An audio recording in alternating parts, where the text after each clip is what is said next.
All right. Hello, Jonathan. It's Nathan here. I'm just here in northern Wisconsin with my grandfather right now. I'll swing the camera over to him real quick so you can... actually, I don't know if I can do that.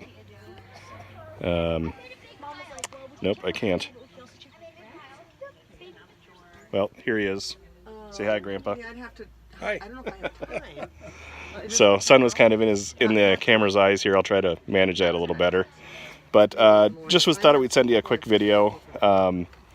Just kind of maybe you could pass it on to your family, other people, kind of how we came up on our journey, how I found Ralph and discovered, the identity there. But basically, yeah, we I'll have my grandfather talk a little bit more here about some specific things. But basically, we never knew who his father was. I didn't know growing up, and he didn't know until, just a few years ago when you did the DNA test, who his father was. So he had done a little research. We heard names, we heard rumors. Nothing was really, and this was from his aunts, my grandfather's aunts. And nothing was really conclusive, or it was all kind of just seemed like speculation and rumor, nothing founded on anything. So we basically had nothing really to go on. And we knew about DNA, and it's been very popular the last few years, so we kind of checked that out and, put his test in, but nothing really came up on it. And while I didn't get any close matches, we did find a lot of surnames that were popping up that were kind of a pattern that later now makes sense with the thing. One of which was Bewley, but also the other one, the main one that I talked to, which I had several matches that were about showing as a third or a fourth cousin to my grandfather, was Shipley, which was Ralph's mother's maiden name before she got married. So, but anyway, then we did what was called a Y DNA test, which just does your it's for males only. It does the Y chromosome and kind of traces that back. And I had 3 matches to some other Bewleys. They were, I think, like fourth or fifth cousins at least. But they all matched. They all had 3 close matches that were all the same surname. So that helped me narrow in there. And I kind of played around, and I stumbled upon Ralph at some point, and found out he was who his parents were, and I found a family tree, and then found out who his grandparents were, and they were all, Shipley, Fisher, Bewley, Baker, I think was another one. All names I was tripping up on, but I just wasn't finding a pattern. So, and then I looked in Cleveland's directory, and I found that's where I found a listing of Ralph, and that was my big clue in the Cleveland directory in 1926, the year my grandfather was born. That it was a pretty big clue that Ralph might be the father, and that's kind of why I approached you and took the test. And I did a little research and just kind of found out who some of his family members were, and kind of looked for somebody who was my age. No offense to anyone else, but I just thought it'd be easier to relate to somebody, and it was a very delicate topic, and you received it nicely, and I'm always appreciative of that. So I just that's kind of how I approached it. All right, Jonathan, so this is part 2 of my video here. I got my grandfather here. You can say hi. Hello, hello, hello. Well, so I guess we'll just start off, talk about maybe your first, your mother. Let's start there. Pardon? Your mom. Start. Julia? Yeah, just talk a little bit about her. Okay, well, of course she... I never got to know her exceptionally well, because she, when she went to Cleveland as a young girl, that's about all she could get would be housework. Yeah. And of course, there's no place for a baby to be brought in. So I was after I was born, I was literally taken care of by my great aunt. And what was her name? Magdalena Rusnak. Rusnak, yep. Yeah. And her husband was John? And yep. Okay. John. And they raised you till you're about... I was 9 years old. Okay, so you came home, Magdalena. Yeah, she was stretched out and sort of making noises. Oh, so she was still alive. Yeah, she was, but it was like a death rattle, if you will. Right. And she died that night. Yeah.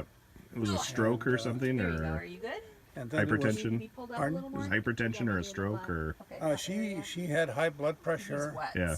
and she had apparently she might have had a clot. Okay, and it was you and your cousin Bob that found her. My aunt and my cousin Bob lived there too. Okay.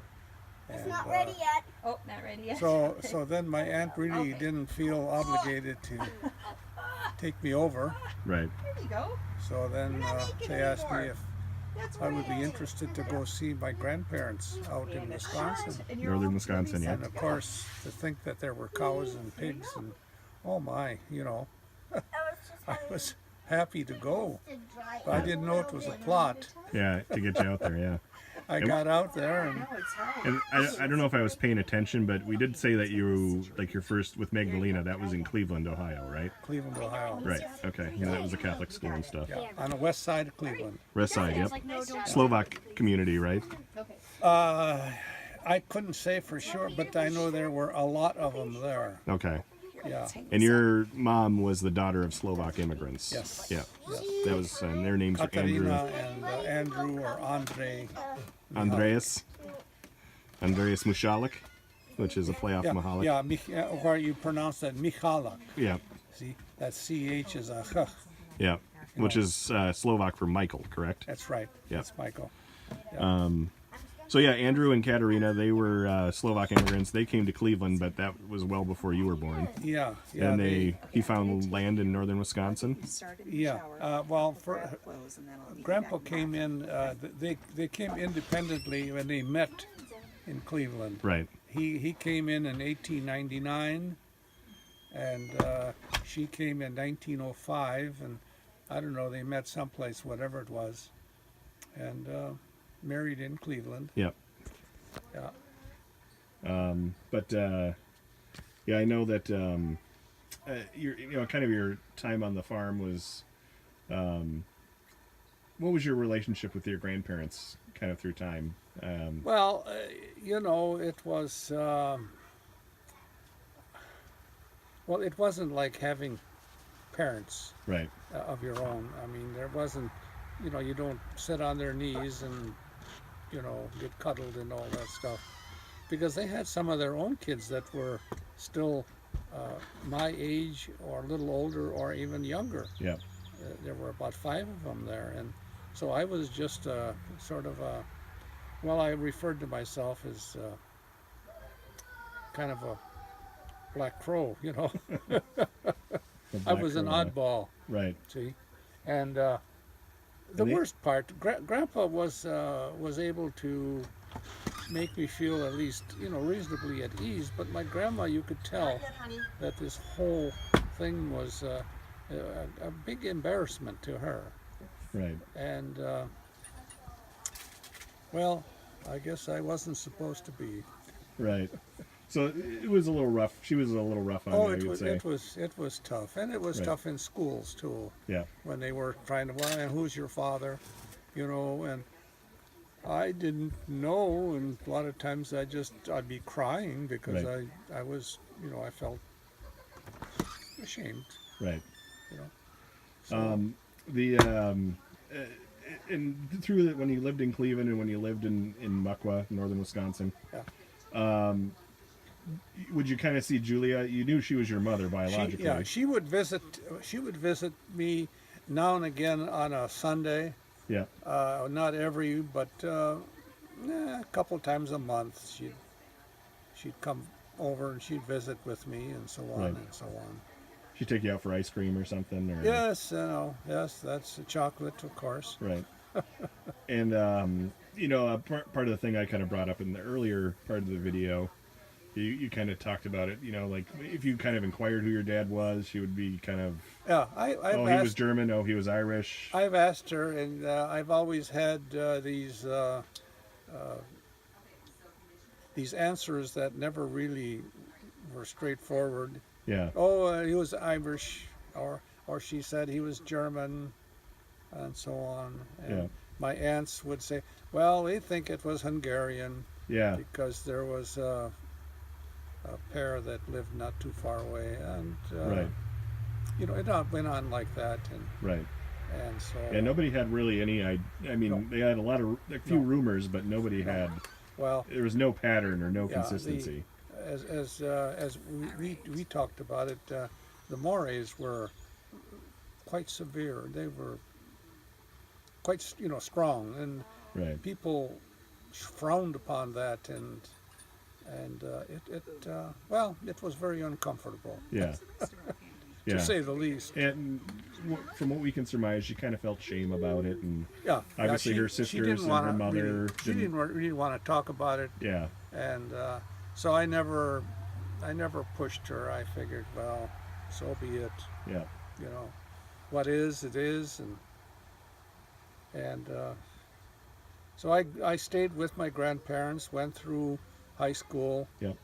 and This is all in northern Wisconsin. yeah, Yep. and I got there when I was 9 years old, and it wasn't too long, and I had to do my share of chores. Yep. I had to learn how to milk cows. I had to learn a lot of stuff fast Yep. because we didn't even have running water and inside toilets Electricity. or electricity. Yep. So it was a new world for Yep. me. Yeah, I bet you it was kind of a culture shock. Yeah. So after the living on the farm, you go to college at Northland College, which is a college up here in Ashland. First after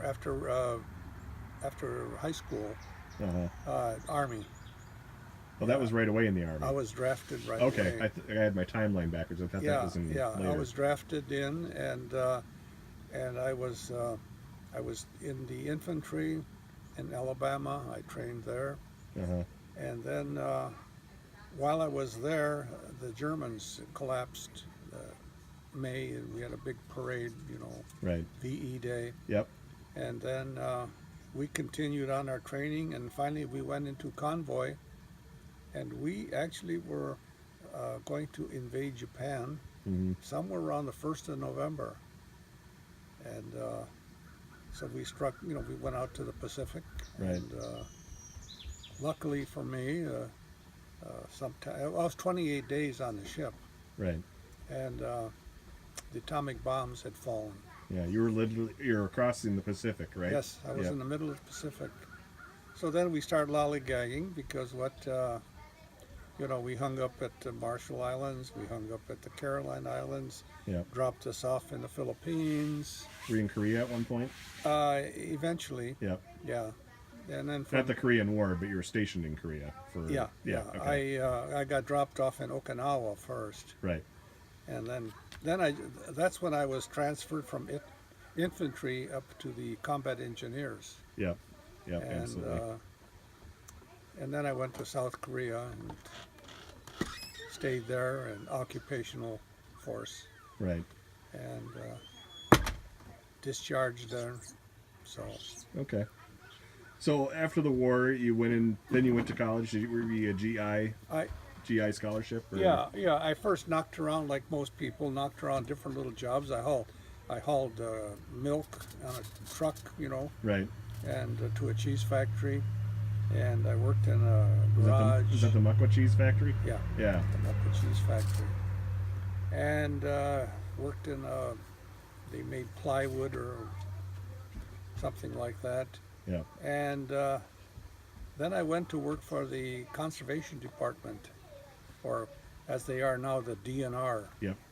and I enjoyed that, and I realized that if you're going to get ahead anywhere, to become in the wildlife biology and research, that education is about the only way you can go there. Right.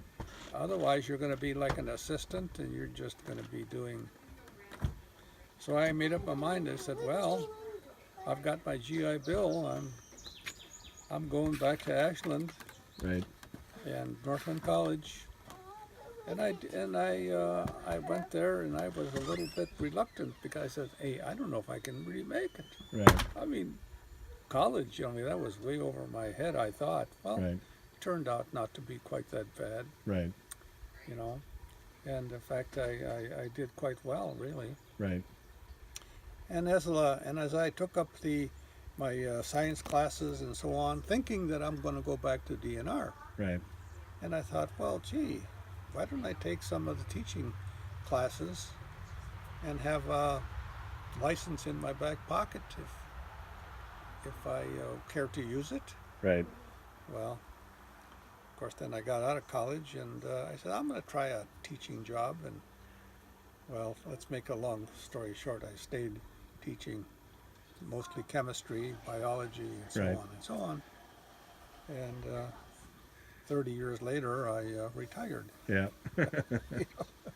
Yeah, and you there's a few school districts you went through, all in Wisconsin. One Yeah, was, I started in a small area called Port Wings, Yeah. well, South Shore, which means South Shore of Lake Superior. Yeah.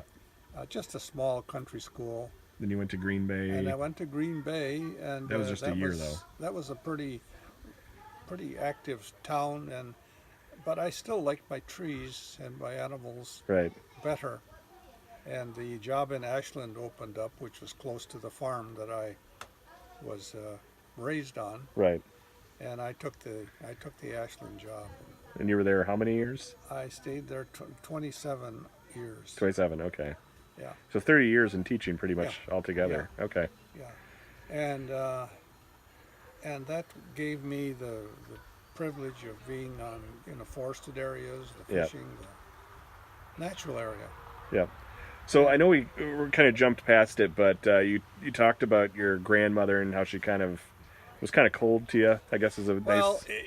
yes, because after all, when they have a kid like that in your household, and people talk a little bit, and I'm sure she was embarrassed. Yeah. So, but later on, you think definitely she kind of loosened her. Well, after I had pretty much left the farm and was on my own and had my own family, Yeah. and the other family that was with her had already left and they were gone. Yeah. Her husband passed away in the 50s, Yeah, I and think. I right? was the one that came back almost regularly, almost every week, Right. and I would do the kind of things that she couldn't do: trim the apple trees, or clean the pipes on the old stove, on the old oil burner, Right. and take the old TV. Remember they had tubes? They Yeah. were always going out, something. Yeah. Or take it for groceries about 12 miles into Ashland away. Right. And well, again, to make a long story short, she told one of my aunts, who then told me, she said, he's more of a son to me than my own son. Right. Right. So she kind of did a 180. Yes, basically. so maybe we were apart for whatever reason she had, but it Yeah. Over time, it kind of. yes, it closed up very Right. well. You married my grandmother, Betty. Yeah. And you had 4 children, one of which is my mom. Yeah, there was a twin with the last one that passed away. Yeah. So you had 5 kids altogether. Yeah. 4 are still alive today. Yeah. I should say. Yeah. And Bob, it was Bobby. He only lived a month and a half. About 6 weeks. 6 right. weeks. Okay. Yeah. That was Bill, my uncle Bill. Your youngest son was his twin brother. Yeah. But you had 2 daughters, and you have 2 daughters and 2 boys 2 and 2, yeah. who are alive today. Yeah. All of which who live in the area here. Yep. Within Yep. within 15 miles of each other. Yep. Yep. Yeah, it's kind of unusual, but it's kind of a blessing. Right. Right. Yeah. But my mom is the oldest, and then as far as you've remarried since. Yeah. It was unfortunate. This is my step grandmother Johanna, and you guys got married in '81, I think. So I think yes. Okay, just so I bring it full circle and up to date. Yeah. So, Yeah. but yet, and then you literally live if you could look over your back shoulder, you could see your house from here if the house wasn't in the way. Yeah. But Well, I came over here to just to give them a visual that you're literally across the highway. yeah. I came out here to help your dad and ma Yeah. put a porch and all that on that trailer that they used to live in. Yep. Which was almost right. Well, it's right in front of you, Yeah. basically, but right behind me. And I liked the area so much, and I said, I don't know why I don't look around and see if I can get a piece of land. Yeah. Well, anyway, it worked out right across the road. Right. Beautiful place. Let's talk about your genealogy. All you really knew was your mom's side, and just kind of how your interests went from there, and how extensive it was, because it wasn't just go into a library. It was a lot more than that. Well, actually, my interest was for the community. I actually was doing work for our little society that we had, Mukwaj Society, and I kind of got in on this genealogy stuff, and I started working up where some of those neighbors of ours came from. I was able to find or know about their names in Slovakia and so forth and so on.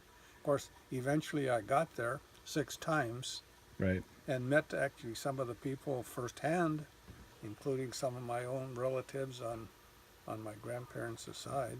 right, And it was just a very interesting thing. And I would write up quite a few of the stories, and we had a little newsletter, and I would have many of them. I would pick and I would write up where they came from, and how they got their ships, yep, so on and so on. Okay, anyway. But that was always an interest to me, and yep, then, of course, I only had half a loaf, so I only had my grandparents' side, yeah, and until, of course, more recently, yeah, until you came along with Y chromosomes. right, with my tests. But yeah, so but yeah, I mean, you traveled to Slovakia 5 times? 6 times. 6 times, okay. And once Some were in the communist times. yeah, that was Soviet bloc country at that And point, Czechoslovakia. Yeah, I was there when the communists were breaking up, and then I went there after the communists were pretty well pushed out of the picture. Yeah. So And then, yeah, when they were liberated, or they threw out the Soviets at least, and they were Czechoslovakia still, and then a couple years later they were Slovakia. Yeah, then at 1990 or so, the two of them, the Slovaks and the Czechs, decided to have their own country. Yep. Yeah. So that kind of just gives kind of the full circle on you. What things are you interested to hear about either your dad or your brothers, your half siblings? Well, you always wonder, what would it have been like had I known my other half? Right. And it's just a curiosity, and thought about it many times, and Sure. wasn't much I could do about it. Yeah. And it's my only interest is in, well, what about them? Are they, who are they, and how do they live, and how do they get along, and Right. what kind of jobs did they have? Just a curiosity. Right. I have nothing more. Yeah. To, Just stuff you'd want to find in like just genealogical research. just comment. Yeah. Just who lived where, and who who had children, who had got married. Sure. Just how my other half would have been had I been a part of it. Right. You see. Yeah. No, that makes sense. Yeah, it's I know one of your requests is you'd maybe like to see a headstone photo of Ralph's. Yeah, it would be nice to put it in my file. To say, well, I have a picture of Ralph. Yep, we got a picture. Yeah. And that's a big help. Just for the sake of interest, Hey, Zane. Yeah, and I have no interest in inheritance or something like that, or Right. some kind of a claim or big time No, definitely not. You know, all that kind of stuff. No, no, no, no. No, no, yeah, just curiosity, and Yes. I think we you know, our families are established or anything. We're not looking to join a Oh, family necessarily, or no. it's what it is. What it is. What the good Lord had for us, that's it. And Right. yeah, so Yeah, I think I share that curiosity too. Is, you know, and one thing too, I think we touched on a little bit. I think as far as your records went to Slovakia, I think you went all the way back to the early 1700s. Does that sound about right? Oh yeah, on my grandma's side. On your grandma's side, Yeah. yep. It was Yeah, walls, yeah, balls. Yeah, I found a film. They were made actually by the Mormons. Oh yeah, LDS. Yeah, they're very Yeah, big in yeah, genealogy. they're very, very good in that. Yeah. And I found, and I even made a copy, and I sent it to relatives in Cleveland. I mean, Slovakia. Slovakia. Yep. Yeah, yeah. I Okay. speak some of the language, by the way. I was brought up with the Slovak language. Yep. They tell me even before I had English. So I got along quite well when I got there. Yep. So So yeah, it was an advantage that you could just kind of pick up and start talking to people and not have to go through a translator, or right. they only know Right. a little bit of English, or have a book in your hand and try to get some Right. words in and out. Hey Zane. Yeah, yeah. Great grandsons. Yeah. So I think that's kind of just what we're looking to do, and you know, nothing to get out of there. So, Yeah. but yeah, we'd appreciate any information, right, Grandpa? Yeah. Well, so, of course, they mentioned about schooling. With that GI Bill, and later on that I got my bachelor's degree, and mostly in the sciences, of course. Right. And then as I was teaching, I don't know if I should care to mention it. Yeah, go for As it. I was teaching, Sputnik went up. Was it 1957, 58? Yeah, it sounds about right. And Russians coming. They're taking over. There they are. They got satellites. What's going on in our science programs? And Right. they developed a program where they take certain people, teachers, and send them for a year of schooling to upgrade. Well, Yeah. I was lucky I got one of those. Right. So attended University of Wisconsin in Madison, came back with a master's degree in my teaching field. Cool. Great. Yeah, well, we'd appreciate any information. So appreciate you sharing, Grandpa. Okay. Alrighty. Real good. Thank you.